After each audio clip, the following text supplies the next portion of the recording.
dogs. So this is the path the horses usually take to go to the outer pastures. And I'm going to show you the third pasture as I'm actually walking through ankle-deep water. This is crazy. Hope I don't drop my phone. Okay, so that's the gate. You can see the water is up to the gate for sure.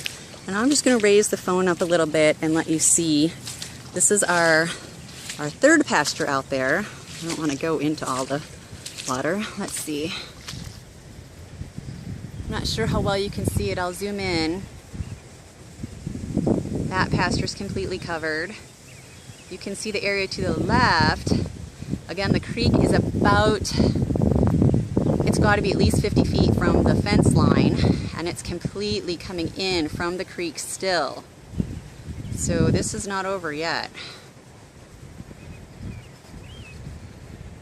And then this would be the walkway to get into the middle pasture. And again, here I tried so hard to grow grass this summer, but it's not to be. Let's just get a panoramic shot.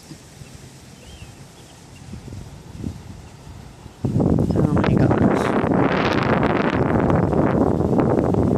My husband joked it would have to be really, really high before it got to the barn. But it's more than half of the barn. Oh my God. Oh well, we're all healthy, right?